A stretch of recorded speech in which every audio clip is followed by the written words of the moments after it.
Hello and welcome to a brand new episode of Internet Friends, the first episode of 2025. We are back from a long hiatus, one of which everything happened really the moment we all decided to go on hiatus, which Every is single on brand thing. for us. Single time. Every single time. So I am here with the Raccoon Loon herself, Brie, and that Seth 23, who we're happy to be back. I feel like we've all dealt enough with family, and now we just want to be back in the whole of the internet with our internet friends. Yes. Yes. Yeah, I've missed the internet hole. Absolutely.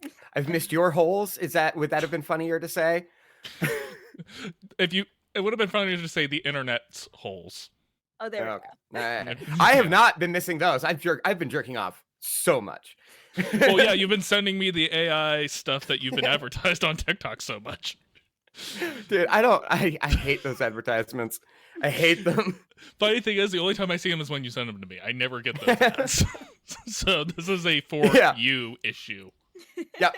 To catch Brie up, I've been sending Aaron all of the like weird ads that I get on TikTok, and 90% of them are for like AI sex bots. They're for like, use AI to create a music video. Do you want to see two celebrities kiss? Use this AI. That one was the creepiest one to me. It's just like, here's a random picture of just two people.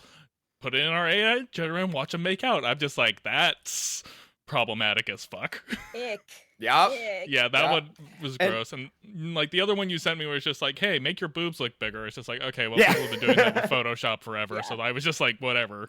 But still, like, it's just like, I like how, again, new technology is going to change the future. We use it to be horny and gross. Yeah. Always. We always do. I find it interesting that your take on the big boobs one was that it was for people to make their own boobs bigger. I read it differently. I read the ad as it was for men to like affect women's bodies.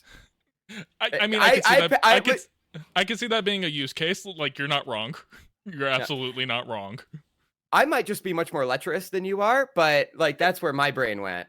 Oh, trust me, I get like people are using that. Like there was the Taylor Swift like AI sex tape thing that like happened like months ago and stuff like people are absolutely using this stuff for that. But my read was that the ad was saying it's just like, hey, don't like your body, use AI to make your photos sexier on Instagram. That was my take on it. Regardless, we do want weaponizing insecurity, so I think that yeah, should be on right. They're like, you should hate yourself, so I can sell you the solution to that. Thank you.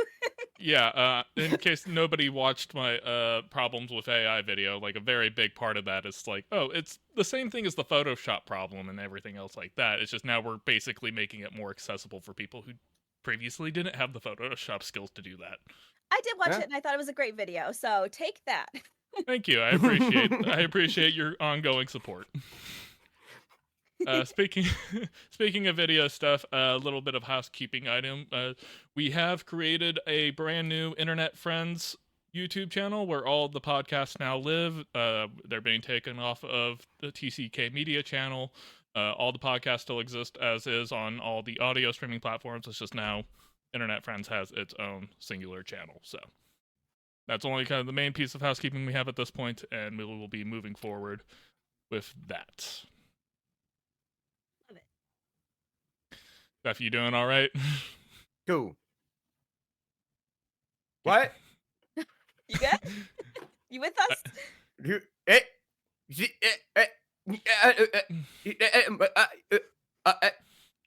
So, Seth is being possessed by Nosferatu. How dare you say that I'm possessing? I'm not going to keep that going. We'll get to that later in the show. Your throat, I imagine. It's a lot easier than you'd think. Really? That seems like a vocal fry. No, it's all about breath control, and you're just like slightly pushing the air through your lower vocal cords. Yeah. Good for you. Very safe. Thank you. I used to do death metal vocals in a band. That's how I learned all that. Oh, that'll teach you for sure. Yeah. Hey, you got to preserve those strings somehow. Yeah. Anyways, so our first homework of the year was assigned by Brie, and we decided, as a collective, with her first homework was to watch the Sam Raimi Spider-Man trilogy back from the early 2000s, and so it's the first time I've watched this trilogy in at least the better part of a decade now, maybe Oh even a wow. little bit more. Mhm. But obviously, I was in second grade when the first movie came out, I think. Oh shit. When did the first movie come out? Was that 2002? That was 2001, 2002. It was It was it was 2002. it was 2002 because they had to delay it because of 9/11, Yep. Oh. which we'll talk about later. Yes, we will. It was specifically May 3rd. I have the poster on my wall. So, anyways, Brie, since this was your homework assignment, why don't you go ahead and take it away? Yeah, I was mentioning a little bit in the pre-show, and when I picked this originally, like I had seen the first movie, and I think like bits and bobs of the second movie. I never watched the third one. I don't know why. I just think I never did. I was pretty young when these movies came out. Like, probably I was like too cool of a teenager to do it because it's like I think the first one came out when I was 12 and then like 17, so I was probably right in the range Yeah. where that wouldn't appeal to me anymore. So I was like, I would love to, especially because like everyone's so burnt out on superhero stuff, that I'm like, okay, maybe I'd like to go back to the like what feels like the origins of all this to see if these were ever good movies. And I don't know how we want to talk about this because obviously these are three very distinct movies, but I did want to say I think the first one is my favorite. Um, Fair. okay. Overall, I think these were actually really good. I enjoyed all three of them to some extent. Especially because again, the third one, this is like my first full time seeing it, and yeah. Let me just talk about the first one. We'll start with that. One, I love that he looks like Peter Parker. I feel like definitively he is Peter Parker for me. He has like the right amount of like awkwardness. He just kind of looks like a nerd. Like some of the Spider-Man are a little too hot to be Peter Parker. And I Andrew feel Garfield. yes, exactly. So just like I feel like he looks like Peter Parker. This is my absolute favorite version of Aunt May. I just feel like she is like so sweet and so caring, but also kind of like it gives some tough love sometimes. What, you're I not love a that. fan of MILF Aunt May? That's Smoke show Aunt May? it's fine. And I also Uncle Ben's death, super emotional. I actually cried like rewatching this. I was like the emotional weight of this. They played it out so well. Like everyone has like really dramatic crying faces too. Like I got so emotional watching that scene, and I really like overall. I think this holds up super well. I feel like better than it has any right to. Like it's a 10 out of 10 for me. I think it's a super fun movie. Some of the dialogue is a bit just weird, a lot of weird Chunky? expository. Chunky was like I don't know what I wrote here. Looks like Chunky, but it's weird. Oh, the Chunky was a different note. My bad. Dialogue is Oh. just weird and very overly expository. So especially at the beginning, Yeah. it's like, Harry, I can't believe I'm bringing you to this public school. You've been kicked out of every other school since. I was like, okay, this is a lot of information for Yeah. a person who already knows this information, presumably. So, yeah, I thought it was great and I loved it. And I think it holds up well, and it feels the most comic booky to me out of a Yeah. lot of movies I I've watched. I and agree I with love that. about it. Yeah. No, That's actually a note that I took, if I can find it, my exact wording, but it's the first two movies at least are so earnest in what they are. They're not Yeah. trying to be like, oh, comic books, superheroes, laugh with us. No, they take this world as every bit as serious as it needs to be taken. Yes. but there are some goofs there. Oh yeah.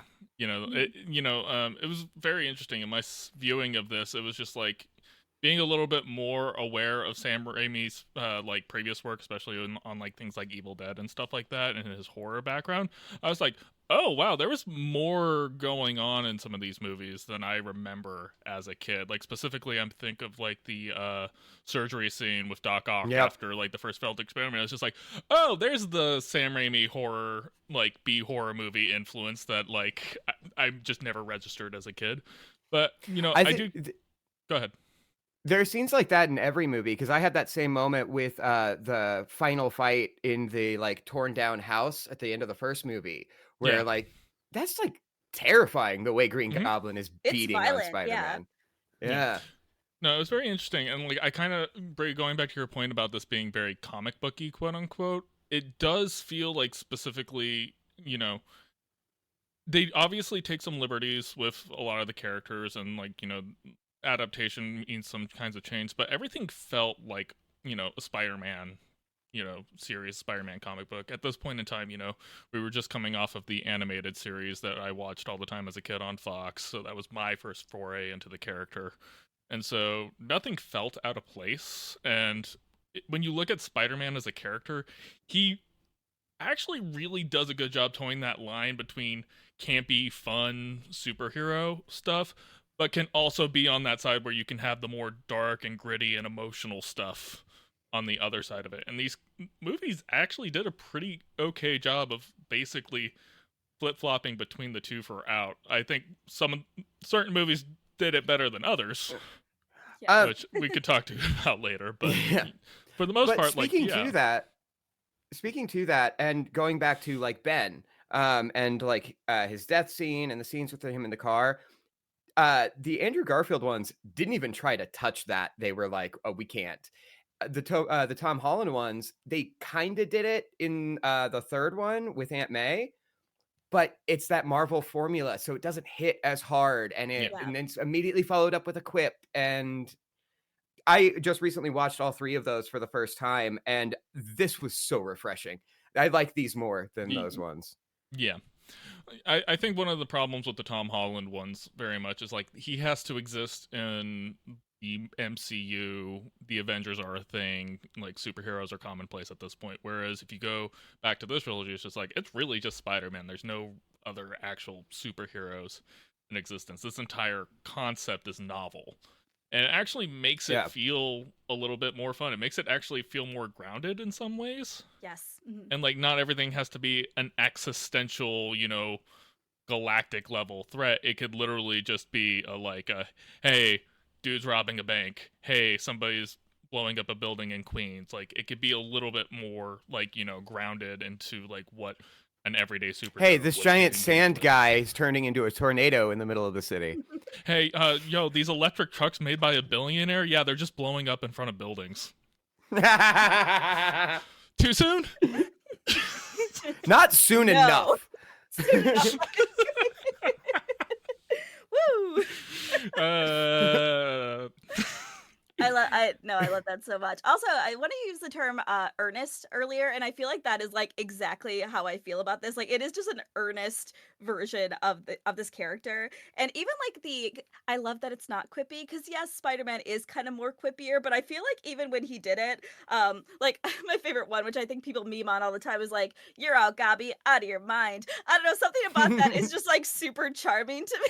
So like I feel like it is like that. It's just like those kind of quips just that worked for me. And again, this is very much of its time, but I feel like it is a really good balance of like genuinely emotional moments, and mixed with these like small funny moments. But it's I was so pleased with the first one. So I don't know if you have anything else to say about that, but I'm ready to go to the second one if you are. Harry fucking sucks and is a bad friend.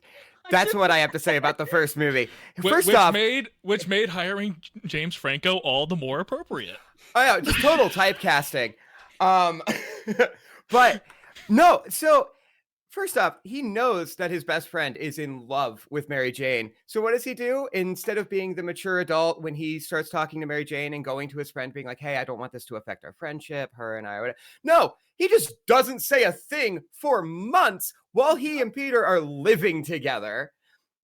And then it's just like, "Oh, sorry, I guess I should have told you." You never made a move. Like, fuck off. Yeah, fuck you. Yeah, no, the one thing I kind of didn't realize, especially going back to the first one, and you see this, I feel like, progression for all three of them, is the first one is actually probably the fastest paced out of them, because I didn't realize like how like it's just like going boom, boom, boom. Here's this character. Here's what they're all about. Here's this character. Here's what they're about. Like you just met Uncle Ben like 2 minutes ago. All right, we're already toward like his death scene. Like it really kind of goes through it. The second movie gives breath a little bit more in its pacing, but not like slow. The third one feels like a lot of filler. was The third one is a added to it. long movie. It is That is a so long. long It's not that movie. much longer than the other two. It really isn't. Like it's like but that's couple the minutes. thing. But that's the thing. It's so weird that like the third movie, like it really does feel like they didn't really have an idea of what they wanted this movie to be, and so they added a lot of filler. And like, especially watching which like the last two acts, I was just like, dude, you could have cut like 70% of this. They could have cut characters from that movie is the problem. Yes. Yeah, they could have cut much. characters. They could have cut scenes. Like they had, like the final action scene is constantly cutting back to like the news reporters and stuff, and I'm just like, no, I don't want to see people talking about what's happening. Show me what's happening.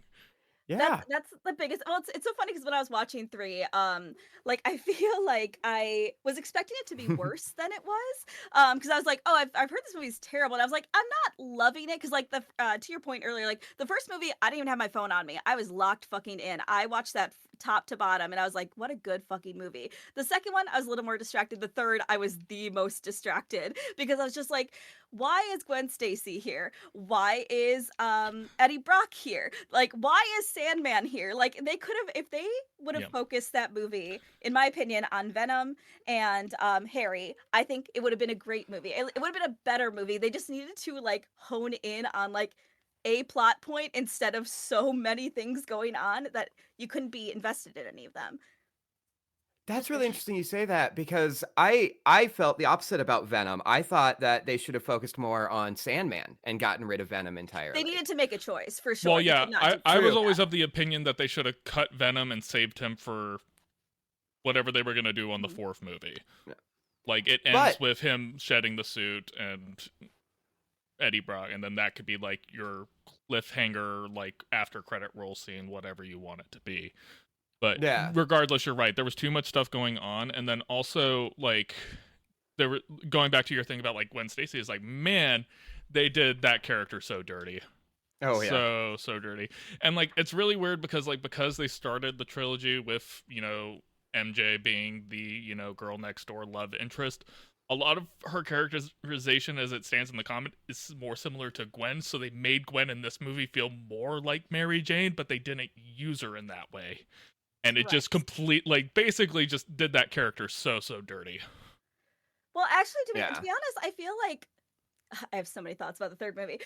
But like, I was talking to my partner, and I'm like, I almost thought that they wrote Gwen Stacy a little better than Mary Jane, because Mary Jane kind of sucks in the third movie. But I feel like it's because they made Gwen so nice and so kind of small about like amount of time she's in the movie, that Mary Jane looks kind of worse. And kind of going back to the whole Venom thing, I think I would like, because there's already the built-up tension of Harry and Peter, I feel like if you add the Venom element to that, that just amps up the feelings that they already have if either of them took on that role. So they could just kind of, the tension's already there. Venom could very easily just amplify that, which it did in some of their fight scenes when he still had the black suit on. And Sandman is just kind of there, just there the whole time, just to be like, oh, actually, I killed Uncle Ben, by the way. I did so just like, kind of feel like the Sandman stuff, like, I don't necessarily... They could have done something different other than, like, this is the guy who killed Uncle Ben. It could have been something else, but again, I hate that. Yeah. I hate that retcon. Yeah, and it's one of those things where it's just kind of like, you know, I understand it's a lot harder to create, like, what is Spider-Man's motivation for finding Sandman, but it's just like, dude, like, he's the guy going around robbing banks right now, so, like, while he's dealing with his drama with Mary Jane, his... you know, fighting with Harry, and it's just like, also at the same time I have this thing going on, just, you know, creating, you know, dust devils and like robbing banks and everything else. Like, I gotta go do this side quest. I know. Yeah. And then, like I said, and then you could have just again saved Venom as like, there's the next thing that you do later down the road. Yeah, sure. But that's like what I liked about Sandman's character is how different his backstory is, ignoring the Uncle Ben stuff, because like Green Goblin, he turns into the Green Goblin because he wants to further his own research. You know, Alfred Molina turns into Doc Ock because he goes mad with power, the sun and whatever. Yeah. This, he just wants to see his daughter again. Yeah. He just wants to like be a dad. And I liked that element of it and how it was different from the other two. Yes. I don't think we get enough time with him doing that for us to feel really bad about it, though, is the problem, because he is such a, like, he just feels so tacked onto the story, because, like, I don't know. That's honestly the biggest problem. Because like even like I was watching halfway through the movie and I was like, oh, I forgot Eddie Brock is in this movie. And, like I had 30 minutes left and he still hadn't become like the Venom, and I was like, guys, can we pick a plot line? And I will say, and I'm sure everyone knows this, but it's just like that Sam Raimi did not want to include Venom. That was an absolute like Yeah, that was a studio mandate, studio. which is clear because he wasn't that interested in the character. And then he didn't do anything with it. Like Eddie Brock should not be in the movie. He is gone for like 20 minutes at a time, like these huge gaps that again I forgot he was in the fucking movie. I actually think I forgot that actor's name, but like I thought he did fine with like the material he had, but like he clearly wasn't like they given enough direction. He wasn't given enough to do it in the fucking film. Same with Gwen Stacy. I'm like, there are so many people here, not even to mention the interpersonal drama of Mary Jane and Harry and Peter. I'm just like, there's too much going on. Yeah. And that was kind of the problem I think a lot of people had with the third one is one, like there's too many things going on, and then also like when you're doing a character like Venom to have him tacked on just like at the very end of the film, and then like you really rushed it. The character design wasn't great. You know, so that's small. like, He's such a it's tiny a terrible. It's literally one of Venom. He's literally the most iconic Spider-Man villain, and you basically just turned it into a twink Venom for like a couple of minutes, and didn't even really have like the heft that character should have. Yes. And this kind of started the trend, which has been Sony's meddling in this franchise since, to which like they haven't really had a hit movie since, except maybe the first Amazing Spider-Man with Garfield, but even that live action, yes, I'll agree. Yeah, live action, just like we're moving into Spider-Verse because I put that in its own category. 100%. That's true. As That's far fair, as their like fair. live action stuff trying to like make the Spider-Man Sony universe work, it's just nothing has hit since, and it's because the studio keeps on being like, we need these things in here, and they're not just like, it's just like, have you guys bothered to figure out why people like these characters at all in the first place? They do not care. They clearly do not care. They're like, but this, I can make a toy of this. Bye. Yeah. People have seen this character before. That means they love it. Then they'll love 100%. anything we do with it. Green light 4 more Madam Webs. Yes. Go. I actually support that. Get Just Sydney because Sweeney on the phone. So just because it'd be so hilariously bad. Would be. Oh goodness, we have too many of those now. The other small thing I want to mention about Spider-Man 3 is that I wish Harry didn't die at the end. I think he deserved a better redemption because it actually, honestly, I liked that part. I liked when he came in and they were kind of fighting together. Yeah. That was kind of a cool fight scene. I'm just like, he deserves the redemption. Like he has had a lot of shit thrown at him, and like, yeah, he's kind of a shitty dude, but like, I would have liked to see him be a good business owner and like maybe turn to the side of the good. I think that would have let him have a character arc. 100%. I would have liked that way better. And just for him to die the exact same way his dad did, I was like, that fucking sucks. This isn't his fault at all, really. His dad put a lot of pressure on him, and then, you know, like again, he's kind of a shithead, but like I would have liked that redemption for him. Unfair. It would have been nice. Boo hiss. Boo-hiss, I say. I know we kind of glossed over Spider-Man 2. We massively glossed over 2. Yeah, I didn't have a ton of notes on this, except one, that the pizzas in the first scene are ruined. There's no way those pizzas, like, 100%. That was straight up Sony being like, we need you to do something in the movie that would be really cool as a video game mechanic for the tie-in video game we're doing. Which sure. I played the shit out of that video game, by the way, when I was growing up. So did I. Oh, I played it all the time. And I ruined every pizza I tried to deliver. That mission was straight side up. mission. Yeah, that side mission was impossible. I'll say, the second one is a lot more violent. And I really I wish that Doc Ock went with Science Squid was one of the names that Jameson suggested. He's like, we'll call him the Science Squid. I was like, please, I need Science Squid. great option. I love it. Also, J.K. Simmons, national treasure. Oh my god, yes. he was born Perfect to play casting. this role. If there's one thing that the Tom Holland movies did right, was that like they were just like, J. Jonah Jameson just has to be the same guy. Let's just get him back. The camp that works in this movie. It's perfect. Like that is exactly this character to a T, and he plays it perfectly. He does. Yes. One note I have, or 2 notes. Which is for 2 people who were dating in real life, Toby Maguire and Kirsten Dunst have 0 chemistry in any of these movies. Yeah. Second note, I take back everything good I ever said about Kirsten Dunst acting. She's terrible in these movies. I had the same opinion. I didn't think she was terrible. It's not acting. her. It's the script. It's the script. direction. The script was very bad. I blamed it on the script, and I blamed Sam Raimi quite a little bit because I think at this point in his career, he had no idea how to direct women whatsoever. No, It's definitely just like, not. He's definitely on that list of people who like treat women like window dressing. I especially noticed it in the second and third movie where it's just like every time Spider-Man was like falling toward the ground, there was always just like a group of women around to Swooning. like fall and swooning and stuff like. I was just kind of like, really? Like I don't remember a lot of that as from when I was a kid, but like going back and watching it now, it's just like, wow, yeah, that screenwriting back in the early 2000s. Women do be shopping. That's all there is to it. So. Women do be shopping. And they are objects that you use as a pawn between two enemies fighting each other. Former friends now fighting. 100%. Or fridge them if you can, you know. Yeah, Absolutely. I will say, we talked about the whole 9/11 thing, and like I was just like, so we're gonna take out the Twin Towers and a lot of the promotion, but women falling from buildings, we're leaving that in. Also running in front of an American flag like a good old American hero. Oh, like, my God. When I saw that in the theater, I burst out laughing. That's the only thing I remembered from seeing the movie back in the day, was him landing in front of that American flag. Oh. It's of its time 100%. Like that kind of patriotism was okay at that time. And like they could have had a bald eagle flowing over like they should have.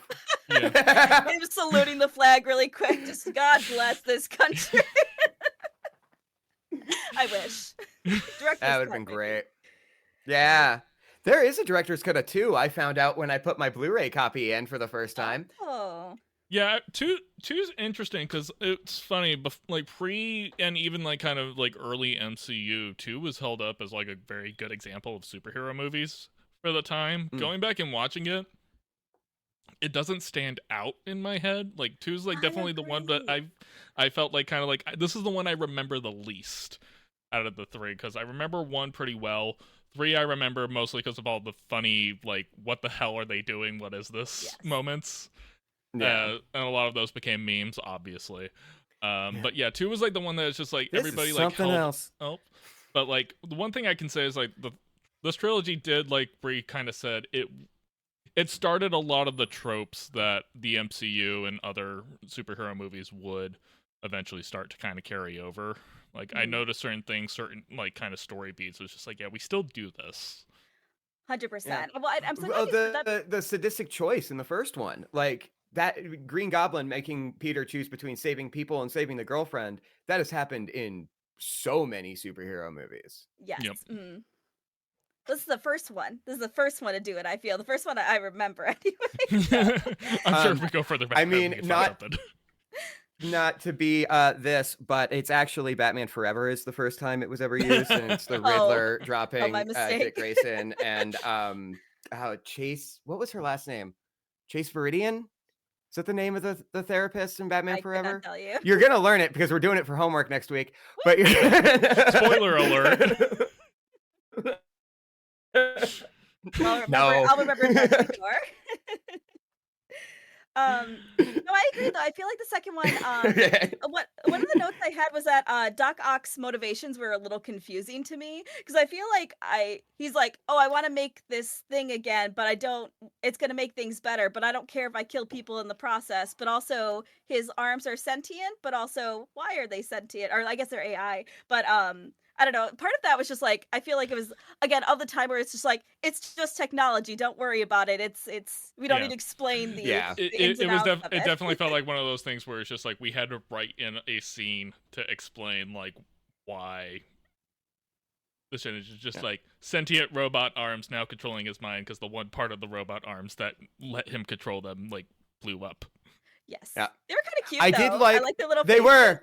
Yeah, I was about to say, I love the little face when it comes in. It's like mouthing.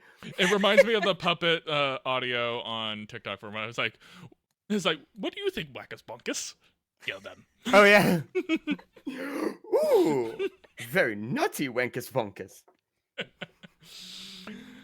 I love that very much.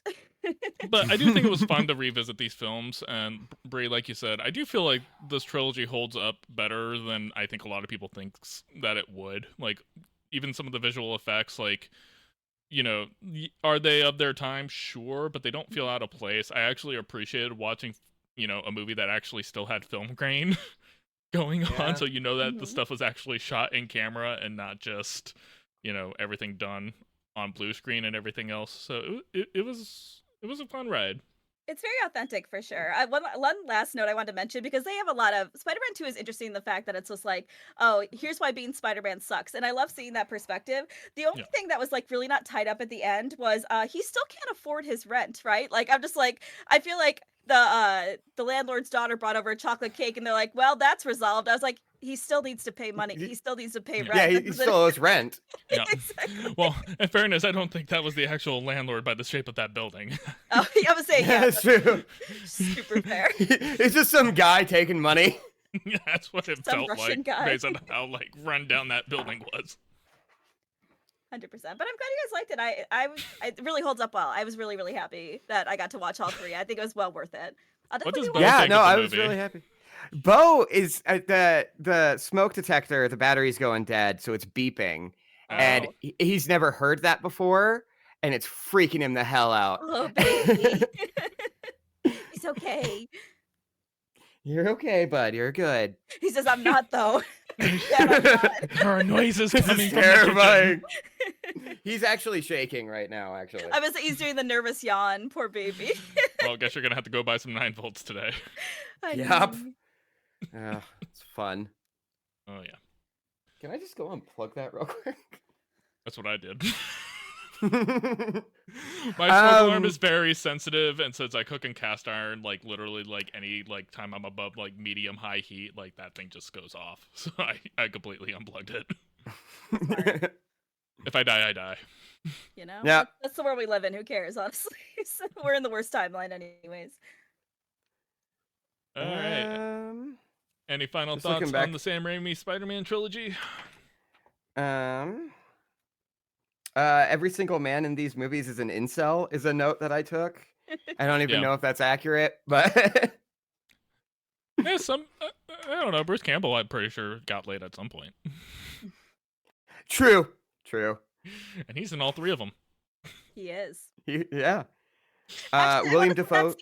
That scene in Spider-Man 3 was very cute, where they're he like keeps bringing the champagne out to do the proposal, and he's like, no, go. And I was like, that was actually very funny. That was a good scene. That was a good moment. Also, don't put rings in drinks or food. That is so dangerous. I can't, like, I know this is a very Yeah. old movie, but I was like, I'm sure people have drank their engagement ring and died. So don't do that. Yeah, That's crazy. please don't. Also, don't randomly make out with another girl in front of your girlfriend without telling her Yeah! that was a part Why of would the he plan. think that's okay? Like that, I know. my entire like point, I was just like, what was then- the plan here? She So he does underreacted that. too. Yes. He does that, and then like the very next scene, he's like, "All right, well, time to ask Mary Jane to marry me. She's not going to be mad about anything I've just done. Oh, and by the way, that random stranger you thought that I kissed on stage, she's my lab partner I never told you about." Not smart, dude.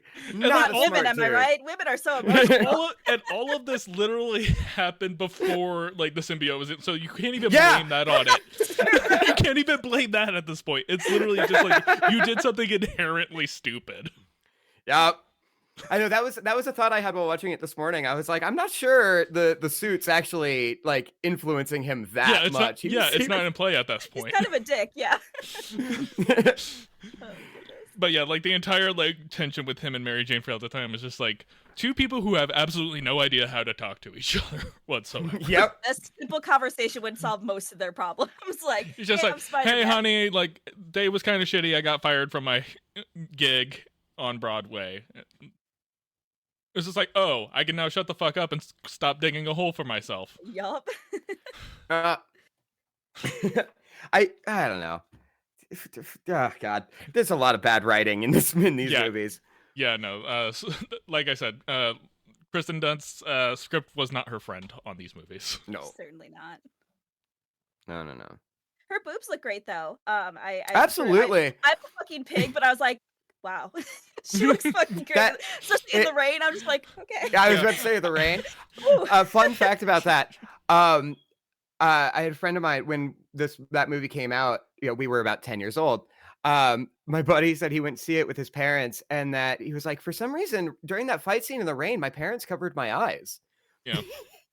And I was like, no, that checks out. That probably checks that out. makes complete sense. Yeah, I forgot that the rain dress did like have the outline of nipple, and like I was watching it this time, it's just like, oh yeah, that was in the movies. Why did I block that out as a She kid? didn't wear a bra in any of those movies, to be honest. So No. And it was very she obvious. didn't need to. Certainly But the nips were like those prosthetic ones that they wore in Kingpin. Oh. Nobody's seen that movie? All right. no. It's a comedy about bowling. Oh, I have seen that one. Never even heard of it. Yeah. Well, trust me, for the listeners, that joke killed. Please laugh. Thank you. So if you were born before 1995, by all means, go back and visit the Sam Raimi Spider-Mans. If you were born after that, maybe. Visit them, but don't go into it with like modern ideals and Sensibilities. mindsets. Yeah. Sure. Yeah. We can joke about this stuff now, but we're self-aware of just like, yeah, that wasn't great. Can you get down, please? All right. Good, I'm glad you guys liked it. Yes, I've thank seen you it for before, but it was recommending. nice to revisit it. It was. Oh, I need you to get down. So, leading into our revisiting, a lot of stuff happened while we were on hiatus, including probably one of the funniest and best stories to ever happen, ever, of all time. And that is our boy Luigi standing up for the working class. I'm gonna stay quiet here. I don't want the FBI showing up at my door. Yeah, I'm like, Again, Luigi is innocent. He did not do that. Until proven guilty. Yep. not that I condone murder. All charges are alleged. necessarily. Yes, correct. I will say, if nothing else, which is like the line I've been using, I think it's important that we are having these conversations about the inequities in healthcare, because Yep. I don't think people were even fully aware of how bad they were until people started sharing their stories. And even people, I work with a lot of people who work at Amazon, and let me tell you, it doesn't matter if you work for a big company or not. Insurance fucking sucks, and it needs Yep. to be changed because they are quite literally stealing money from us, and pre-authorization, especially from UHC, is the fucking worst. So Yeah. No, I think the best thing to come out of this is the fact that we've gotten to have the conversation about, like, collectively everybody acknowledging there's this one institution that is inherently created to screw everybody over for the sake of profit, because that's what it is. Like, you know, you can have whatever your opinions politically about how healthcare should be run. I am of the opinion that out of all industries, healthcare should not be a for-profit industry. Period. Correct. End of Absolutely. sentence.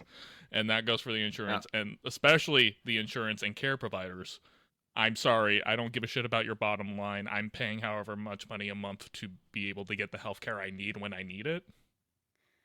yeah, well, you're paying however much a month to get a deductible, and then the deductible after that's filled, then you can get the coverage, that you want at 80%. Yeah. And once you reach your out of pocket, maybe then you can get like full coverage, but by then it's December, Yeah. so it goes back up. So Yeah. Regardless, it is a inherently predatory thing and mandatory in this country, Absolutely. practically, which is Correct. the even worse part. And, the fact that said individual was on their way to a shareholders meeting to brag about how profitable they were because they deny so many claims. Yeah. Again, there's a reason That's a evil. reason generally across the board, general public has had zero sympathy about this, because it's just like, yeah, fuck them. Yeah. We've all had Don't people condone affected by murder. this, Couldn't yeah. have happened to a better person. Yeah. 100%. Like, it just, I think that's kind of what it goes back to. But it's also, again, health insurance is not transparent, which I think is a big thing as well. Because I think if you ask the average person what a deductible is, I don't think they would know what it is. And I think that's a problem as well, considering we are spending a huge amount of our paychecks to access this healthcare, and we don't even fucking get access to it. And not only that, because right after this, Blue Cross Blue Shield had the whole anesthesia thing that they reversed. So if I'm not mistaken, they basically were like, if you had anesthesia for X amount too long, they would not cover part of the surgery. And they were the ones who got to determine how much that time that was. Correct. And what that does, and this is already happening like huge extent, is that it also affects how practitioners are able to care for their patients. And so people aren't getting the care they need from the people they need to, and people are leaving the field at this point. We have very good doctors who give a fuck, but they can't give a fuck in this system because they can only see patients for 15 minutes. And I've had several patients where because the doctor was running behind, the appointment they waited 3 fucking months for got pushed back another 3 months. So it's just like these are just life-saving care. Like it's too much. There is not a single person I know in the healthcare industry, like actual like doctors and nurses and people in the industry who love this system. They all fucking hate it. They all despise it. They despise insurance companies. The fact that they basically have to, one of the main reasons that their practices become so expensive is they have to hire on all these administrative rules to pay for just haggling with insurance to do stuff, to where there's a lot of people in certain fields where they don't even take insurance in general. It's just like, dude, come in and pay out of pocket, like straight up, because if we try going through insurance, you're gonna get fucked. 100%. A lot more places are going to that model. A lot of places locally too, because it's just like, it's ridiculous. And we're getting to the point like at jobs I've been at before where we have a separate billing person who does all those. They would used to like kind of hunt down the claims to try and get it processed for our patients. We don't have the time to do it anymore. So it's just like, so at the point where we have to kick it back to the patient and be like, hey, you have to call insurance, and good fucking luck talking to anybody to try and get that reversed. So, and it fatigues you. That's the whole fucking purpose, so that you give up and then you just pay whatever the fuck they said you have to. And that is crippling in this economy that is already hard to survive in. So it's ridiculous. Yeah, there's a reason why their favorite customers are people who are not in poor health, who basically consistently pay in, don't make claims, and then never actually have to use their coverage. Correct. And once the moment they do, they put up as many obstacles as they can and make it incredibly obtuse to actually navigate the system. But yeah, Brie, going back to your point about a lot of people, like, having separate billing. I remember when I worked at the cosmetic surgery center, the one procedure that you could get done cosmetically under insurance was breast reductions. But out of all of there was 4 surgeons who worked in this cosmetic surgery center. Only one of them took insurance, and he only would take one specific insurance for that. So even if you wanted to get a breast reduction at this cosmetic surgery center, you still basically were just SOL for the most part. Jeez. Absolutely. Well, I want to mention as well, just because I feel like sometimes practitioners get really demonized in this, but a big part of it is that, again, for the clinic that I work at, we're at the point where we're getting reimbursed so little by insurance that we're not going to be able to take certain insurances. And I think a lot of people, the people who vote for these kind of policies, they are coming for Medicare as well. Like, Medicare reimburses less and less every single year. They vote on it constantly. They just voted recently about reducing the reimbursement for physical therapy because they want you to get surgery instead, which is crazy because you still need to do post-op PT after surgery, but surgeries are more profitable and they're more likely to cover a surgery, so they're kind of pushing people to do that. But yeah, this is across the board. This is not just a exclusively UHC problem. This is a healthcare system problem, including Medicare, because I feel like those kind of people that are on Medicare are just like, oh, it doesn't affect me, it doesn't matter, I paid my dues. It is also going to bite you in the ass. Your coverage is on the chopping block as well for a lot of things. Well, and you said a lot of people who voted for this are coming from Medicaid, they are on Medicaid. None of them, they wanted to vote against Obamacare thinking those two things were different when they are not. Right. And so they are actively voting for their coverage to be taken away and for things to be more difficult because they think it's something else. Yeah. Correct. And again, I don't understand how, anyone's been sold this idea that privatized healthcare is the way to go, or privatized health insurance at least. And there's no evidence anywhere of it working, and we're constantly seeing these problems, and we have these problems because it is, for-profit, privatized insurance. Yeah, and to speak to that, my parents are very much against socialized healthcare. My dad's illness is what led to my parents' bankruptcy and us losing our house. my dad is a victim of the healthcare system, but yet he is violently like, no, we need this. This is good. And I'm like, no, it isn't, Dad. What the fuck are you talking about? It literally ruined your life and mine. Yep. But And lots of people's yeah. lives, like medical Yeah. debt is extensive, Yeah. and also they like I feel like in a lot of different like places will give you payment plans and stuff. Medical places often don't, to be honest. And also, if you miss a payment, you're in collections, baby. Like it's you Yep. know they Yep. are very known, especially like the larger hospital groups. They are that will ruin your fucking life, not only Yeah. from your poor health, but they will ruin your credit like completely. This happens to more people than I think anyone even realizes. in my position now in current unemployment, like it's just like I can't risk an injury or a trip to a hospital or like getting sick or anything right now Yeah. because I don't have insurance coverage right now. And like you said, like one trip to the hospital could basically, there goes my savings, there goes my credit, there goes literally everything. 100%. And so like, I'm not the only one in this position. Absolutely. No. And then it also impedes your ability to like, so if you want to do freelance or something, if you are not well enough to do that, that's your income too. So you can't even make money to pay for those things, which I think people don't think about a lot, especially like kind of adjacent to this. But like when people are not masking when they're sick and still going into places, it's like, if I get sick, I just don't get paid. That's all there is to it. And I can't afford my bills. And that is the reality for a lot of people. So, Yep. oh, Yeah. I could talk about this forever. It pisses me the fuck off. So. I'm sad. Yeah. I'm sad too, especially like I know you're mentioning just a quick distinction here because Medicare is people over 65, I believe, is the stipulation. Although I bring that up, but also Medicaid, which is Obamacare, but honestly, very similar issues. Yeah, that's why. Yeah, go ahead. I get it confused because my dad's on the 65 and over, and I'm on the Obamacare one. So Correct. Yeah, and honestly, it's very confusing because they use a lot of different names to kind of disguise the fact that it's Medicaid.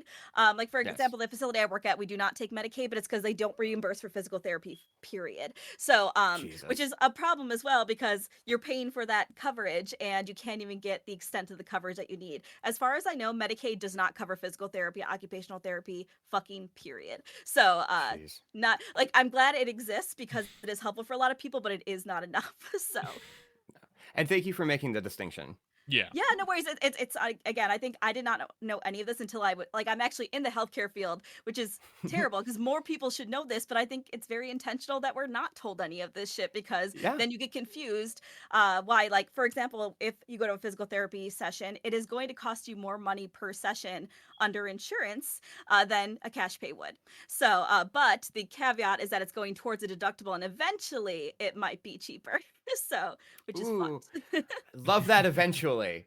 Isn't that super fun when you hit your $2,000, $3,000, $5,000 deductible? Good luck. Hope you're sick enough. Yay. Everything is awful. It sure is. Everything's a nightmare under capitalism. No, it's working fine as intended. Yeah. Everything is working exactly how it was built to do. It's your fault for not being born into a better tax bracket, okay? You're so right. Have you tried not being poor? Just yeah. pull them up.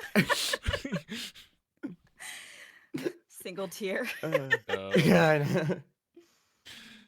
Anyways, yeah, I'm glad that we had the serious part of the talk because obviously a lot of memes came out of this entire situation. Some of them very good, very funny. Again, a lot of like as details continue to come out, it's just I love the whatever little bit of serotonin I could get. Yes. I love the like it's that like clip, it's that shot from one of the games and it's like do something except cancel call Luigi. And I just love that and people have been putting other things. Oh, I love that. My favorite was it's just like how has nobody used the clip of the Mario Kart of Luigi like giving the death glare as he drives by, and then literally the next day somebody finally used that clip. But I was like, why did it take so long? You could have done it first. You could have been in there. You could have gotten those views. Could have. Sadly, I was in West Virginia in the middle of the mountains. And briefly had my TikTok deactivated for like 20 minutes for some reason. Why did that happen again? So So what I think what happened was I was logged in, I was on TikTok, and then suddenly TikTok crashed. And so then I attempted to log back in, but my login for it wasn't working, and every time I tried to log in, it would continue to crash, which is just like, did they deactivate my account and now I can't get back in? So I tried getting into like some of my like other like alt accounts that like accidentally got made, and if I used like a login information that didn't previously exist, it was just like, create a new account out of nowhere, and then like I guess when I was trying to log into my original account, it was supposed to be sending me like the two-factor, SMS, like use this code thing. But I wasn't receiving those texts because I was in the middle of nowhere, West Virginia. Because once it started working again, I got like 50 of those texts of just like, use this code, use this code, use this code. So it was just a weird happenstance. It's just getting us ready for that ban, everybody. That's right. Yeah. Around the corner. I know, it's gonna suck, Seth, trying to find a new platform to make all your jokes. This is the only one I'm good at. I have been on so many platforms. This is the only one I'm good at. And they're gonna take it from me. What the heck? Man. But China. I know. Or Singapore. I think that's China too. I'm not sure though. So. Yeah. It's all over there. So China, yeah, China it is. Like it's Tibet is China, right? I was about to say Tibet's China, Taiwan's China. Oh god. Hong Kong's China. Now we're getting into some political science. Let's talk about the history of Hong Kong and the transition from the European Union back to China, and the fact that, and how even though Hong Kong is in China, it technically is its own sovereign state within the nation. I don't know. It's like the Vatican. Kinda. Just with less religious undertones, which even though there are some. Question mark. Oh wow, we went off the rails. Good for us. How unlike us. Not a political show. No, it is now. Well, moving on from politics, let's talk about video games. How's that sound? Yeah, I like it. Because we never put okay, so The Last of Us Part 2 is like massive propaganda, right? And Go on. I'm actually writing a whole video about it. But yeah. Is that side by side with your whatever locale video? Yeah, that one. Yeah, I realized the one is too big, and now I'm gonna have to start doing a couple of these congruently if I'm ever gonna get anything out. But yeah, The Last of Us Part 2 is massively pro-Israeli propaganda with a disgusting depiction of the Palestinian people. Oh, interesting. I stopped playing that game like midway through, so I actually have a similar video essay I could write about Mass Effect 3. So yeah. Ooh, never played that one either. But no, little bit more lighthearted. Kind of just talking about, and this was like kind of our before heading off in the New Year conversation. We talked about some things that maybe we wanted to talk about, and I brought up if Valve was ever going to make a video game ever again, because obviously Steam makes them money hand over fist. They also still bring in a lot of revenue from things like Counter-Strike. I know they updated Counter-Strike previously. Now it's called Counter-Strike 2, but it's basically the same game, just with a new coat of paint. Dota's making them money too. Dota definitely makes them money. They have a couple of things in their wheelhouse that are just generating revenue. And it feels like they basically just have no interest in, making video games ever again. My opinion on it is that it's all Gabe's fault. Gabe is so much more interested in innovation and pushing technology forward, and he's honest about it. And that's why, if you watch the Half-Life 2 20th anniversary documentary, he talks about how, the problem he had with Episode 3 and getting Episode 3 created was he didn't feel like he could innovate with it. And it's that's all well and good. Maybe finish a fucking story. Yeah, that's not where his focus is. I think the thing about it, though, is just despite, making the jokes about, like, Steam can't count to 3,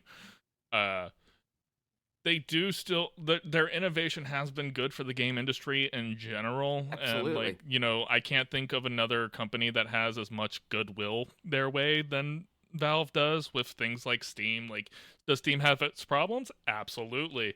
But in general, developers like Steam, publishers like Steam, consumers like Steam, like everybody more or less is happy with the platform. There's a couple of things you could talk about with, moderation and, making sure that, smaller titles get their due and everything else like that. But for the most part, everybody prefers that platform to where, like, they've created more or less a monopoly in the space. But that's also just because everybody who's tried to compete with them just does it in a shitty way. Like Epic Games Store Looking at has you, not been- Ubisoft. Oh, I was like, don't get me started on Epic Games, but I would love to because I just had to download Infinity Nikki, and it's two separate launchers and two separate logins to get into this. It took me 2 days to play this game for the first fucking time. I was about to break my computer. So there's no That's way. ridiculous. It is so, and then I had to download a different driver to play the fucking game. I was like, I'm gonna blow my brains out. Yeah. So I was having issues with Halo Infinite where it's just basically I couldn't get 2 matches in without basically the game crashing. And like, so I'm looking, it's just like, okay, I've updated my drivers, I've reset my BIOS, I've done basically everything that I could possibly do. I've turned off some overclocking that I have on in the background. Nothing worked. And then like the only thing I saw is just like, try downloading it through Steam as opposed to Microsoft. So I did that, and it's not perfect, but I can at least get a handful of matches in before I start running into problems. should not be that hard to play a game. Like that is so No, frustrating. it really shouldn't. And like I realize that Really, probably really the issue with like I have several game crashes that happen on certain titles. It's basically whenever anytime it's like, a competitive like high FPS game, like those games don't run super stable.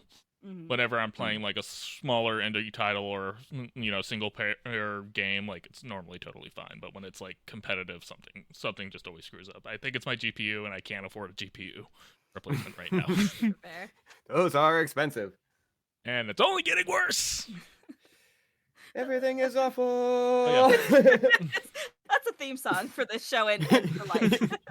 But like kind of going back to it, there have been reports of Half-Life 3 rumors that came about. One of the voice actors tweeted a cryptic message about potentially a new Half-Life game.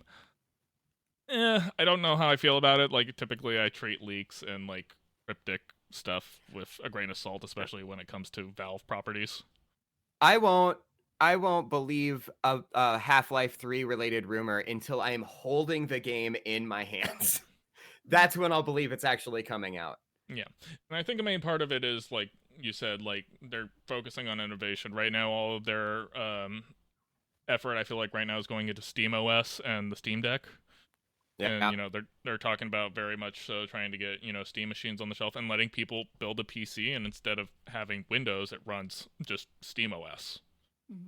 Just take away all of the Microsoft bloat and just play on Steam. And guess what? People are going to download the hell out of that, especially for people where it's just like, if I could just do my regular like workflow stuff on my laptop and then I just use like my overbuilt PC to do gaming, sign me up.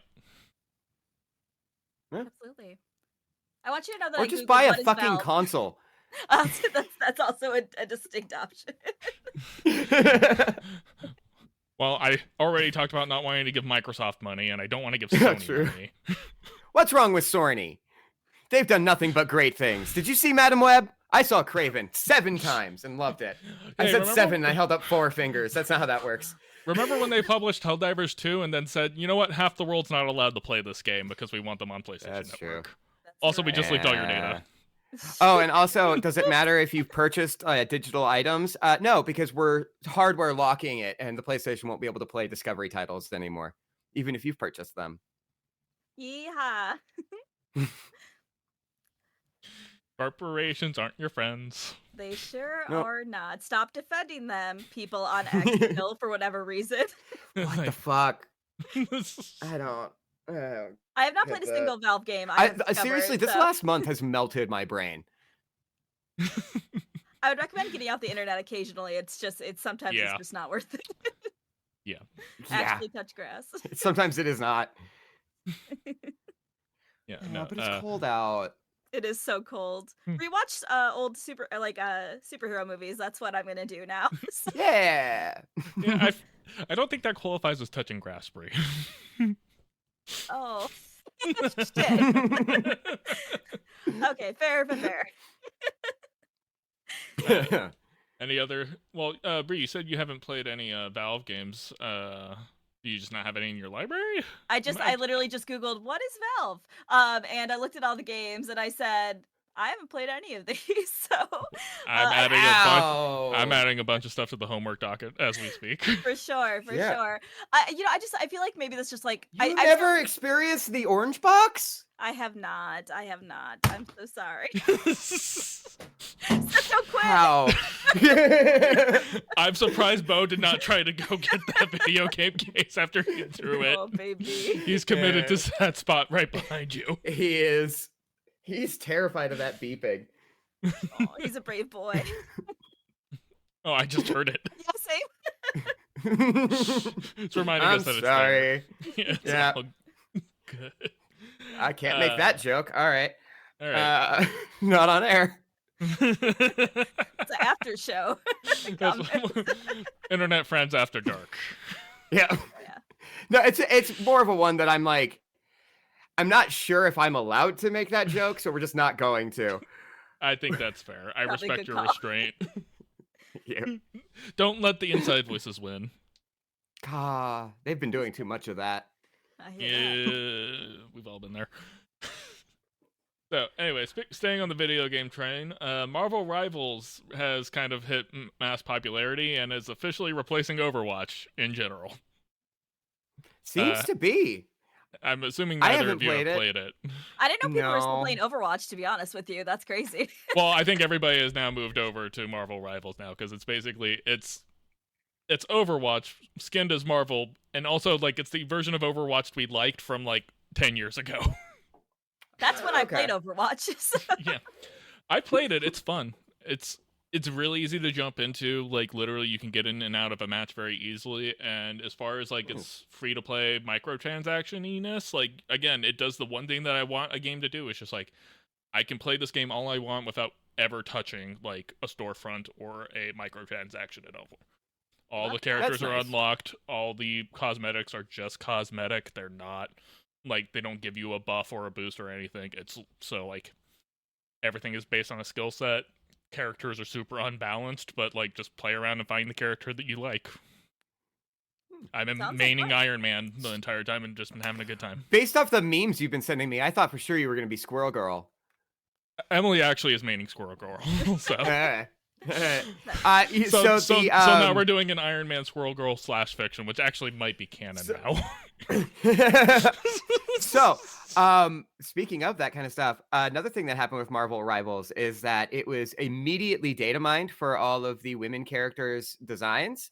Yep. And according to some of the leakers and people who were doing the data mining, they are more detailed in ways that like a lot of data miners weren't prepared for.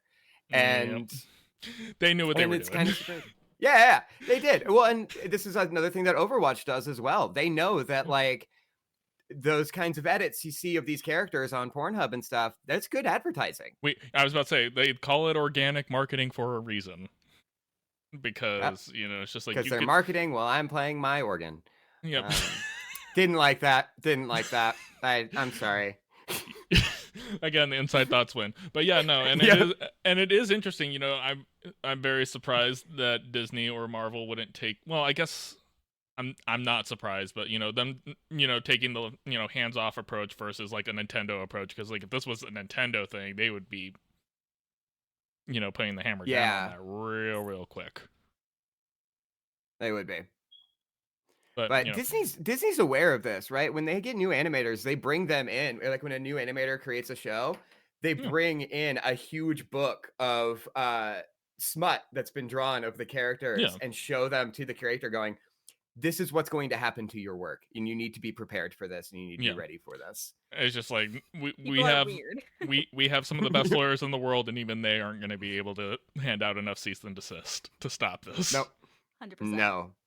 So DeviantArt is for. So basically, the Rule 34 did like. You can't keep Judy Hopps Lover 69 down.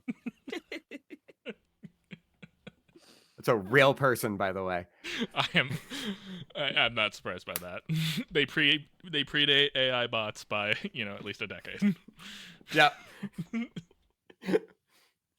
goodness. But yeah, if you guys are ever interested in it, I recommend just downloading it and just giving it a shot. It's, again, I'll try it. Brie, you said you've played Overwatch, so you'll probably get the basic idea. It actually kind of reminds me of Smash Brothers in a weird way because it is a hero-based, choose a character, hop in, play, different abilities, different play styles. But I never played Overwatch, so I have no context. I didn't play Overwatch either. Is it like Fortnite? I played an hour of that a decade ago. What about Team Fortress 2? Is it like that? I played a week of that. It's probably similar to Team Fortress 2 than it is like Fortnite, in my opinion. If I was going to make a comparison, you have characters that are healers, characters who are tanks, and then you have the DPS. So the basic triangle of do you take a lot of damage, do you deal a lot of damage, or do you just try to keep your other players alive? I always tank. It's the way to go. So Tank's a good one. Tank is good. I tried playing healer. I suck at it. So I don't want that responsibility. I can't be healer. I can't be scout. I can't be spy. I can't do any of those. I am soldier or tank. Yeah, I'm pretty much DPS or tank, one of the two. Absolutely. So basically, it's just I start with Iron Man, and if I'm just not having a good time as Iron Man, I switch to Venom. That's fair. I tried to do Jeff the Shark. Backup. I tried to do Jeff the Shark for a quick minute, but again, I'm just yep, nope, not a healer. It's not for me. But he's so cute, though. Oh, true. Baby. Very true. I think that's literally what got everybody on Marvel Rivals was when they released Jeff the Shark. It was just everybody's I'm in, sold. I'm in. Cute shark. I'm in. That definitely got the trans people. Oh yeah. Trans people love sharks, I think, right? That's the meme. I don't know. I'm not sure. I'm way. I was about to say internet, I'm not going to speak for a community. I'm not going to be that white guy. I'm not going to be that cis white guy.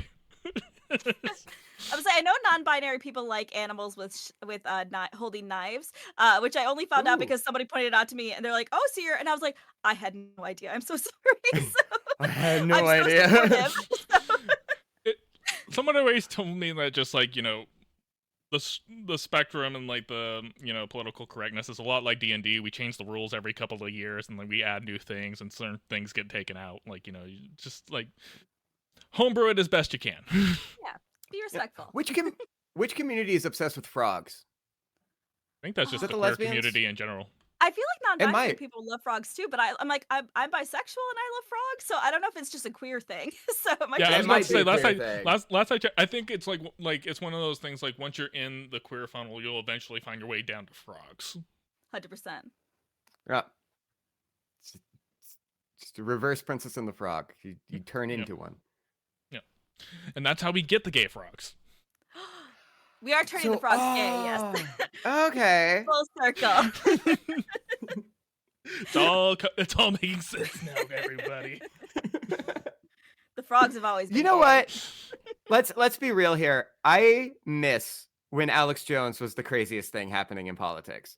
You'd get a clip of his and just be like, "Oh man, that's so silly. That's so wild that's happening." And now it's just life. Yeah, the saddest thing is that's not even a hot take anymore.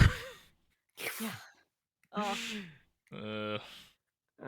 So what do you think these drones are doing? Do you think they're turning frogs gay, or are they looking for the real Luigi? What are all these drones for? Frogs have been gay this whole time.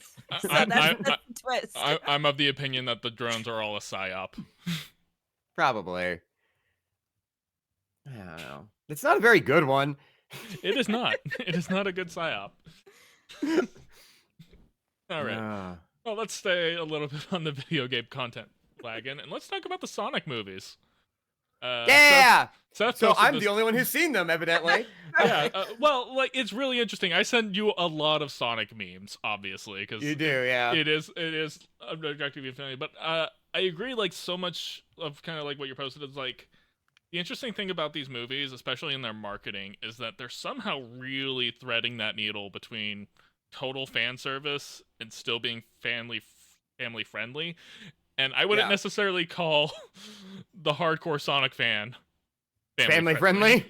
No. Certainly No. not. But they're somehow they're straddling that line, and I don't know how they're doing it. But it just seems to be like, again, going back to kind of what we were talking about with Spider-Man. It's just kind of a faithful adaptation of what Sonic is.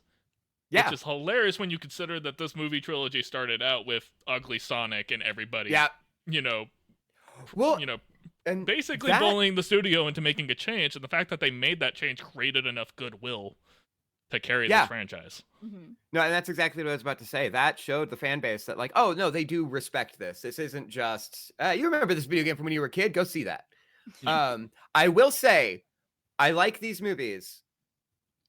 Lower your expectations. They are kids movies. Yeah, they are very cromulent kids movies. Yeah, no, I have every expectation to go into these movies where it's just like, should I like wait till I'm like back in Albuquerque and hanging out with my nephew to watch them or something? Or just That's not a bad idea. I feel like that'd be a fun experience. I know my nephew plays the like infinite running Sonic game on tablets and on the phone, so like he's aware of who the character is. So that helps. Yeah, like, so I wouldn't mind watching these movies, but I definitely am going into them knowing it's just like, first, this is for kids. Mm-hmm. Yeah. But yeah, I'm a lifelong Jim Carrey fan, so that works for me as well. I keeping him in Hollywood now. Yeah, he really is, weirdly enough. But I do actually really enjoy these movies, and it is very interesting to see like how well they're doing as video game adaptations. Like, it's weird to think how, like, even, like, not even 5 years ago, the idea of a good video game adaptation was, like, it's just, like, we've had maybe 2 or 3 that have been good enough to be, like, get the thumbs up, but the fact that Sonic was the one to become the one that's just, like, it's had a trilogy and more or less has gotten the, like, yeah, no, this can carry a film franchise, not just be, just, like, play the video games, watch the movie for a laugh. Yeah. It's well, I don't know. Doom was a pretty good adaptation of that franchise. And have you seen the Max Payne movie? Oh, what about Hitman? What about Blood Rain? What about Postal? I'm just naming every bad. I was about to. As soon as you said Doom, I was like, okay, I already know he's joking. Yeah, but you might be the only person who is aware that there was a Blood Rain movie. I did not know there's I played the fuck out of those games. Don't watch that movie. Do not watch that movie. The only reason I watched it, I think, is because the TV guide told me there was nudity in it, and I was 16. Yes, so that's the only reason I watched it. Yeah, I'm pretty sure that was the selling point of that film. It was. If their boobs don't jiggle the whole time, because that's the mod I had on, obviously, I don't. What's the fucking point? Brie, have you ever tried Bayonetta? No. No, but that's actually a legitimate question because she seems like she'd be a Bayonetta fan, honestly. You really did seem like you'd be all over Bayonetta with those jiggle physics. And... It's a little overstimulating. I played the demo for Bayonetta, and I said, "There's so much happening. There's guns, there's hair, dragons," and then I died, and then I was like, "This is too much for me." That's what I that's the t-shirt for this show is there's guns, there's hair, there's dragons, and then I died. But my favorite thing is that, like, AAA title Bayonetta, overstimulating for Brie. Balatro, indie game, 2D card game. Me, overwhelming. Can't play it. Can't play it. Oh, I fucking love it. I want to try it. You would love it. It slaps. It's so good. Yeah. One indie game of the year at the Game Awards. Which I thought was very surprising. I know a lot of people were calling for it to be like Game of the Year. It was nominated. It was the only indie title nominated as Game of the Year, which basically made it a shoo-in to win indie title of the year. But yeah, like, it's amazing how just like a simple, I say simple, quote unquote, from what I know about it, but simple card game just ended up being like one of the best indie titles of the year. And like, there were a lot of good indie titles that came out this year. Oh, no question. It's just very accessible though, because like, I do not understand card games. I don't like, when I'm at a party, I'm trying to drink and have a good time, and somebody's explaining 8,000 rules of a card game, I'm immediately like, I'm out. No, thank you. So I thought my entire concept of poker is just kind of like, is this a good hand? I don't know. I'll play like Spoons, and that's about it. Like Spoons and like BS, and, like that's it. Like I need to keep it super simple. But Balatro is perfect. I'll be playing Texas Hold'em and just be like, got any force? Exactly. Go fish. Go fish. I do like me some blackjack. I gotta be real. I do like me some blackjack. That's a nice simple game where like it's 2 rules. It can be explained very quickly. It's just you like get the gist it's of just it. like get as that's close to kinda 21 game. as you can and don't break. Yeah. Yep. I don't It's want like, 86 You bet shots. rules. Yeah, it's just Price is Right rules. Got it. Don't go 100%. over. Yeah, Balatro is still really fun for somebody who again doesn't like card games and doesn't necessarily understand them. Like I like played it for 4 hours straight the first day I got it, and I'm like, Wow. okay, I fucking get it. So it's very fun. Nice. And if you want to hear Brie talk more about Balatro, you can always check out the Game Birds. Shameless plug. They actually Just just did came an out with their best end-of-year of the they just did their end of the year Yes! wrap up where they talk about Balatro a little bit. So by They all do. means, go check that out. I love your guys' little bird animation that you guys did for the video. That was so We are so cute and proud fun. of I that. thought that was cute. So And it's all public domain, so we didn't have to pay for any of it. Hey. that's using resources to their full advantage. Absolutely. Yep. Speaking of public domain, Nosferatu. I don't think that's in public Yeah. domain. Woo! I love Nosferatu. It's like one of my favorite movies of all, the original. It's like one of my favorite movies of all time, Okay. and this remake is phenomenal. Like, Brie, have you loved seen it? Me and Emily have seen it, so I was curious if you had seen it or not, or if you seen anything about it. I saw one movie in theaters this year, and it was Wicked, and it was such a long time, like a long movie. So no, I have not, but like I might. Bitch, I might. Now, are you saying this year, as in since the first, or this year fiscally? Fiscally. Oh, okay. All right. Yeah, I forget it's 2025. So yeah, I only saw one movie in theater in 2024, and that was Wicked. So yeah, I have not seen a movie this year, so I need to go to the movies some more. That's one of my goals. That'll get into our next topic, but sticking with Nosferatu, yeah, Seth, I'm right there with you in saying like this was actually a really good adaptation of something that one is super super old, was already a ripoff of something else. Yeah. And more or less just like, yeah, I was pretty happy with it. There's like nitpicks I had with it.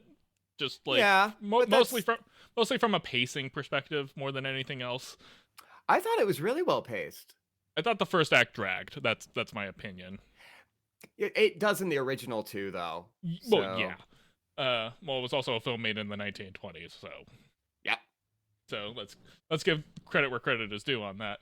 But 2 hours and 12 minutes. That's not bad at all. It's not a super long movie. It doesn't overstay its welcome. The acting is relatively solid. You could tell that there were certain actors that got a lot of direction.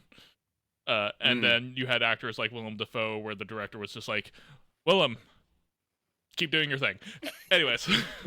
Willem was doing like a stage performance, which I thought was very interesting. Yeah, no, he was Willem Dafoeing for sure. He was turning it up to 11. But yeah, and then he took that cat. Yeah, he did take that cat. I mean, the cat needs a new home.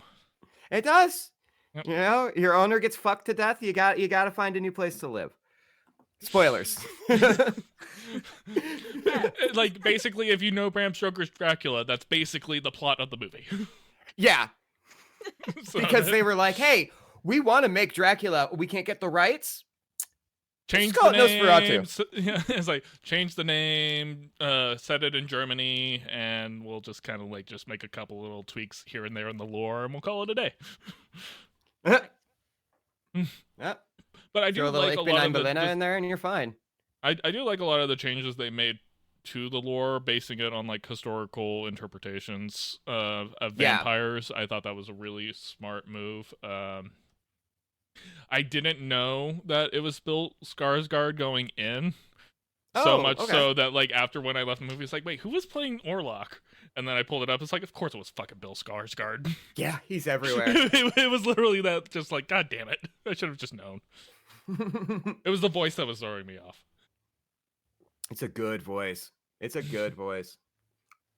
But, I'm just very happy for all the monster fuckers out there finally getting their time to shine and, their day in the sun. Although Emily would argue, based on last night's conversation about it, she says just like, I don't know if Orlok counts as, a monster for like monster fucking because he is a conventionally humanoid monster.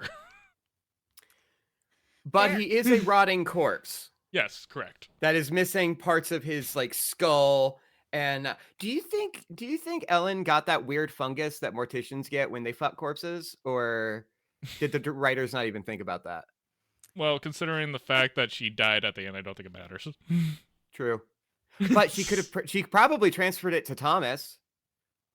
That's something he's got to live with now. Well, you know how medical science was. It's actually a main plot point of the movie. Yeah, Just how it's just like, oh, it's just mania, you know, just whatever. It's Yeah.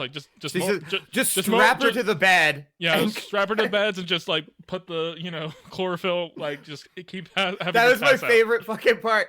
Yeah, so the doctor, he goes up to Ellen, who's like having fits because she's being like Possessed. taken over by Nosferatu. And so they've tied her to the bed, and they're like, she starts freaking out, and the doctor goes, I'm going to up the ether. And then he goes and he pours a bunch on a rag and just chloroforms her. It's so fucking funny. Probably, yeah, I guess that's accurate. 1800s Germany, everybody. Yep. Hey, Oy. it birthed Franz Kafka. It can't be that bad.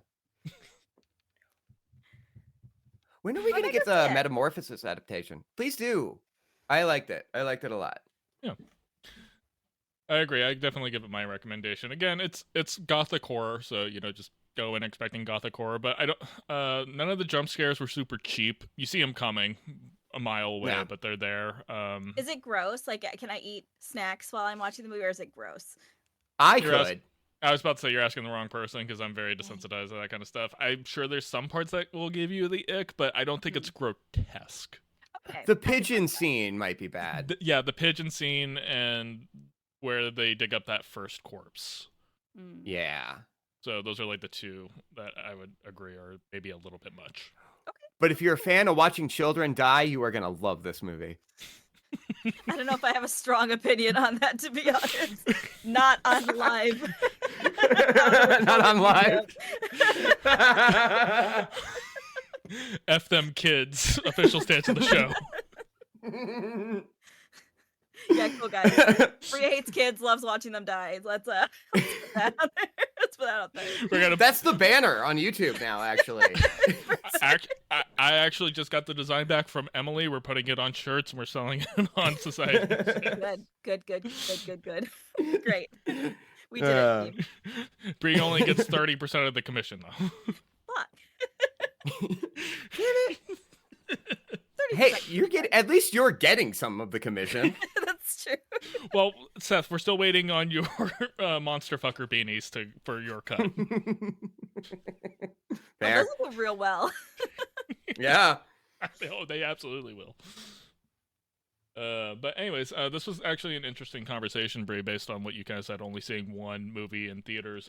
I've seen multiple people on my For You page talk about their theater experiences actually being very awful in regards to people like going to the movie theaters and like being on their phones and being very loud and like having conversations that like are completely irrelevant to the movie and everything else.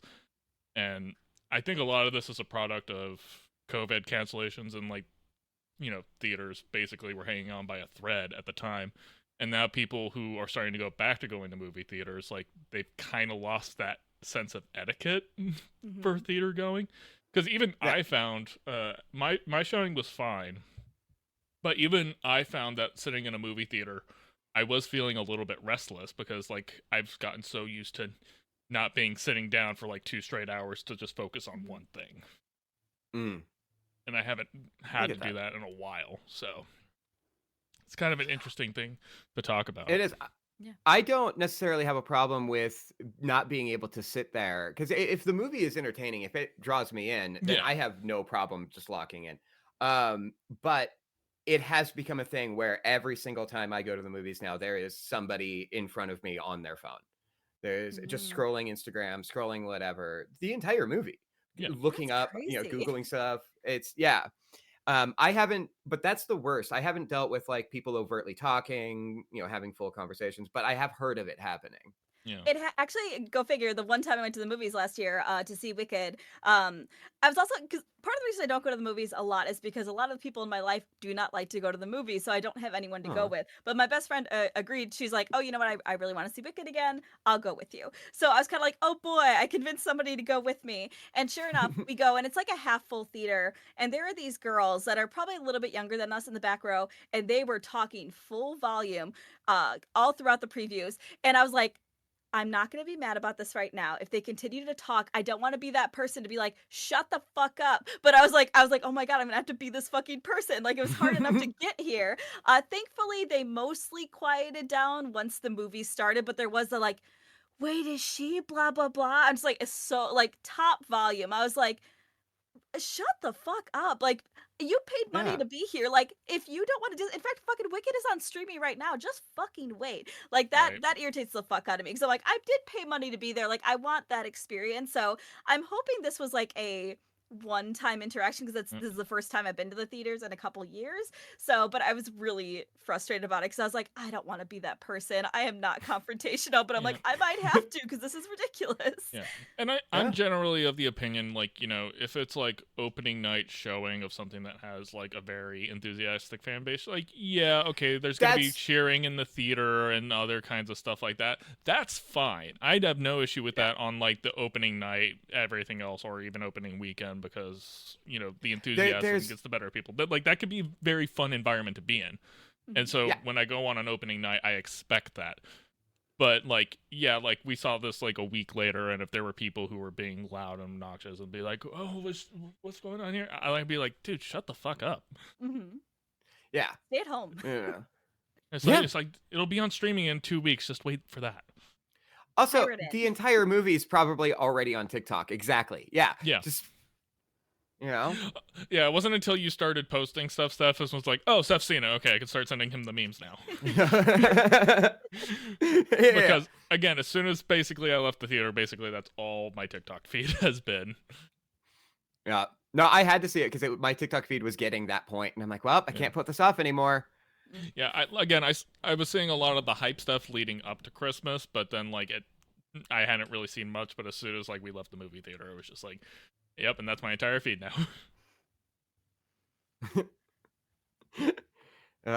Good movie though.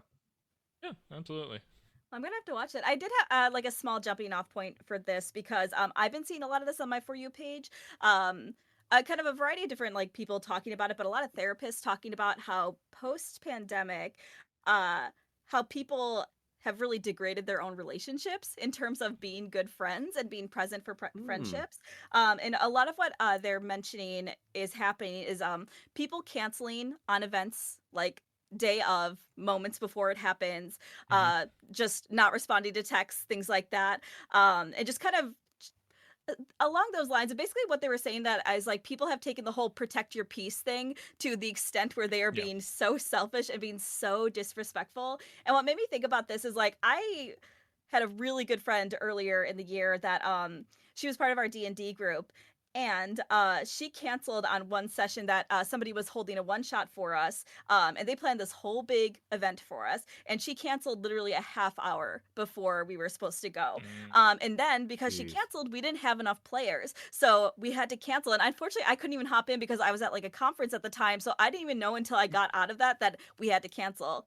And I found out from my friend who was like holding the event like how heartbroken she was because like she bought all this food, she like set up all this stuff for us, like she was so excited for this. And I'm just like, I do think it's happening a little more often than it ever did. And like just a quick caveat, like absolutely protect your peace, absolutely, like if you're not up for something, but you also have to respect other people's time lives and their effort. Yeah. 100%. So, and yeah, they're saying even from like a venue, a lot of venues are reporting like 50% attendance for people who said that they're going to go. So this is wasted assets, this is wasted staff, this is wasted food. So it's becoming a bigger problem. I'm just wondering if any of you have seen this or heard about this at all. I mean, the most recent example, you guys know I went on my annual cabin trip, and literally half of the people who paid money, like paid for the rental and everything else, like didn't even show up. Like That's they went, incredible.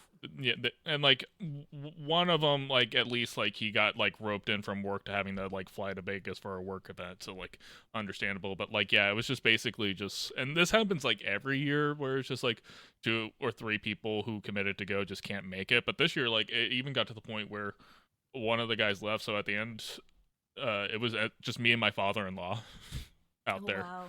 Like it was like Wow. that slim pickings, and yeah, I think part of it is again, people's social batteries are just completely shot, Hmm. and they commit to things because they want to go out, but as soon as like for whatever reasons, whether it's anxiety or something else like that, again like protecting your peace, but again like taking it way too far of a degree. And so like it's one of those things where it's just like, I think we talked about it on a previous episode, where it's just kind of like summoning up the kind of energy to get out of the house, go see people, go engage socially. I mean, part of the aspect of the show is just like, cool, I have a commitment every other weekend to just get on a Discord call and talk to my friends Seth and Brie. Hmm. Like, and we've all kept up with the commitment to do so, and I've been very appreciative of that. Yeah. And so, and like it's one of those things where it's just like, if there is a last minute thing, the least I can do is like give you guys as much notice as I can. And Yeah. again, I've tried to make this as frictionless as possible in terms of just like literally like 2-hour Discord call. That's all I need from you guys. Hmm. I am a perpetual put things off and Mhm. I would be lying if I didn't say that every single morning we have a record, I wake up going, I don't want to do this. I'm not going to show up. I'm going to call Sure. off. No, we've all been there. Mm. Well, yeah. Yeah, that I feel like, yeah, there's for me personally, I know I am like a chronically late person, and I'm trying to get better about this year. And I will say part of it is I have very terrible anxiety. I'm also very weird about, here's a fun fact about me. I have a very weird thing about locks. I will go back and forth between my front door and back door and relock them and double check that they are locked. Yep. To the point where I've had to record myself locking the door because I will not believe that I have done it. Especially if like I'm home alone, and I'll even check like the oven, even though I don't use the fucking oven. I'll be like, what if I left the oven on? I can't leave the house if the oven's on. So it is an Object anxiety thing. permanence along with anxiety. Correct, Yep. correct.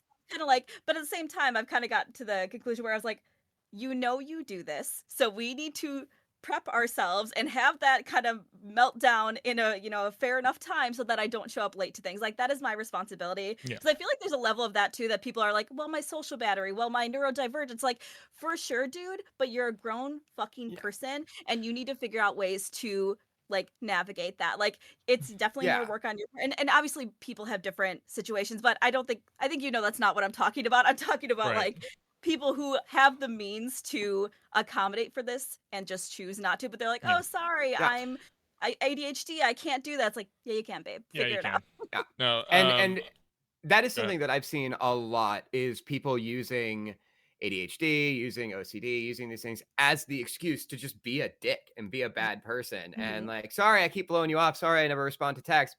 ADHD, object permanence. I forget people sometimes. Yeah, but you remember the people you care about. Yeah. So Correct. I feel like some of that, like as much as it's very good that there's more people talking about like neurodivergency and all these different things that people deal with, but you're right, more and more people are now picking that up as an excuse, as opposed, because like for like your example, I actually used to be a chronically early person where like I would like show up places like half an hour early because like grew up in a military household, like if you're not like early you're late, Right.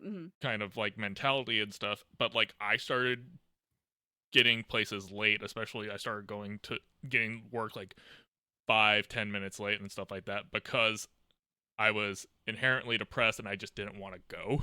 Yeah. And like that's I think what a lot of other people are dealing with, where it's just like they don't want to put the energy forward to go out and do things. And it's one of those things where it's just like, I don't know how we fix it. Like I'm not I'm not a professional or licensed person to be like, oh, if you just do all these things, everything will be great. For sure. I have absolutely no qualifications to tell people how to live. But and also with mental illness, there aren't like any like umbrella answers. Like there's stuff that Correct. works for a lot of people, but it doesn't necessarily mean it'll work for you. Yeah. Yeah, I've had this absolutely. conversation with Emily because she's just like, you should do this, you should do that. I'm just like, Emily, that's not going to work for me. Yep. Yes, Like, I think is to that like if it works for you, cool. What works point. for you is not going to work for me. I'm sorry. No, 100%. Well, and I think that's like neurodivergence, especially, is like such a huge fucking Yeah. spectrum. And again, there's certainly factors in this where like maybe you are truly not capable of doing XYZ. However, that's generally not what I'm talking about. And two, if you know Yeah, this about absolutely. yourself, there are so like ideally therapy is like the best, but I know that's not an option for everybody. But there are tools. You need to put tools in your toolbox at some point. Like I'm about to turn 35, so it's just like I have researched a lot. At some point, you have to be a fucking grown up. Like what I do now, which again, this wouldn't work for everybody. Like Alice, who's on my other podcast, she is a big body doubler. That works great for her when she's trying to get things done, when she needs to remember things. I hate body doubling; does not work for me at all. But timers work great for me. Another thing that works great for me is like I have this like little self care app where if I will write in as a to do list, text this person back because I won't fucking remember to do it. And I'm just like, yeah, that's part of it, but it's like if that's what helps me fucking remember, it sounds fucking dumb as hell. But if I need something on my to-do list to say, message this person back for the love of God, then that's Yeah. what works for me. It's just like you gotta find better tools because it's just I you can't put people out that often. Yeah, I started doing, and I was doing this a while ago, and like it was working pretty well when I stuck to it. Now I'm not doing it as much right now because unemployment, but I was doing checklist. I was just like, it's just like, here are the things I need to get done today. Here are like hard, like have to dos, and then here are like the softs, like should be nice to dos. Yes. Like it's just like the go to the gyms, the whatever the stuff. Like it's just like if you don't drink today, you get to check off another box. Whatever you need for the dopamine hit. Yeah. And that worked okay for me at the time, but like again, it's like less and less things needed to get done, less and less motivation to write things down. More than fair. Yeah. I've done checklists, I've done lists. The thing that seems to work for me the most when I'm going through like bouts of depression is just small achievable goals. Yes. Something small that I can do that like, all right, I don't have to put the laundry away. Let's just get it to the washing machine today. Yes. That's what we're doing, you know? And that works for me. Yeah. That's so helpful, honestly, because I think especially at like being neurodivergent, like sometimes you do have to break it up in what might seem very silly. Because I know like sometimes like putting away my laundry is the hardest thing, but I'm like, okay, you're gonna go downstairs, take 5 things off the drying rack, and you're just gonna fold those things. If that's all you do today, awesome. You put away 5 things. Like you have to be gentle with yourself in that sense. And I think like my overall like thesis for this is like whatever silly thing, even if it feels silly, if that helps you do a thing, awesome. Like on my calendar over here, I do like little stickers for days that I work out. Like, I'm 30 years old and I have cute stickers, but that helps me visually remember to do something. And same thing with the silly app that I use. I have cute stationery that I use for other things. It's just like that's what motivates you. It might feel silly as a grown-ass adult to do that, but if it fucking works and it's not harming anybody, by all fucking means. Yeah. I mean, the way I'm approaching content creation right now literally is just like, okay, you have to have it filmed by Tuesday. You have to have the rough cut done by Wednesday. Thursday, the edit more or less needs to be done, and then you need to have it published by Friday. Yeah. Like, just very, like, it doesn't all have to get done at once. It just needs to be like, okay, just split it out, spread it out, don't overwhelm yourself, and don't have it take over your entire day. Yeah. And sometimes you just need to start, I feel like is a big thing. Like half the time, like I'll start like that small little bit and I'll be like, actually, I'm feeling pretty good. I'll just finish this thing or I'll do a little bit more. Usually you just need that starting point and it can be those really small tasks to kind of get you. But again, that's different for everybody. So the thing I need to start doing is taking the time to just go the extra mile. Like, it's just like, hey, do the animation. Don't just put a stock image and call it a day. Hey, like take the time to do this. Like, hey, clean up that cut right there. Like clean that up a little bit. Hey, the music you recorded for this kind of sucks. Maybe re-record it. Maybe try something else. Yeah. But like, go ahead. I was about to go on a different topic. Never mind. Keep going. Oh. Hey, OnlyFans. Ooh. Buttholes. We love it. first butthole of 2025. Yeah. Proud of you, baby. All right, so I'm gonna start keeping a cat butthole counter in the corner. Yeah, that'll be this year's year-end review video. It's just every butthole. So should we have a score where we have Fox, Bo, Dante, Theo. Yeah. Hey, I Dante's like been that. here the whole time. So. Well, He has been. Dante's just basically just like, not into it. I'll torture her after she gets off the call. 100%. Yeah. He will bring something for sure. Anyways, so that pretty much wraps up the first episode of 2025. Ooh. Appreciate everybody taking their time out of their day to show up. I am TCK Media on most platforms. You have the Raccoonaloon over there with Brie. She also does the Game Birds podcast. Go check it out. She just did her 2024 wrap-up with her friend Alice. It's a very good watch, and if you're into indie games, you'll love it. And then you have that Seth, who you can find on the Tiki Talkies until he gets banned. I'm sorry. For so many things. And so Just Seth, everything. Seth, you're next on the homework board, so what are we doing next week? Shit. All right. Looks to I Blu-ray actually collection. do have a couple options. I always look to the Blu-ray collection. I do have a couple options. I wasn't kidding. I do kind of want to rewatch Batman and Robin, the worst one. If you're up to that, I would also kind of like to rewatch Silent Hill, the first one. Okay. Maybe not so much. All right. Or we can watch The Fifth Element. Ooh. I've never seen The Fifth Element. It's been a long time since I watched Batman and Robin, and I don't remember Silent Hill, like the movie or the game. Yeah. I'm assuming movie. it's the movie. Okay, I just No, like, there's a remake that just came out recently. He's gonna Yeah. kick the door. No, on I'm the gonna first make you video play game. that whole remake. That's actually why I'm thinking of it. I'm playing through it right now. That's what made me think of the movie, is because I'm playing through the remake right now, and it's fucking great. Well, since Brie hasn't seen Fifth Element, we can do Fifth Element. Okay. It's always nice having somebody watch a thing for the first time and get their thoughts on it. Yeah. Cool. Yeah, cool. Fifth So Element. that will be the next homework assignment. Thanks so much, everyone, and we'll see you guys next time. Woo! I forgot how to salute.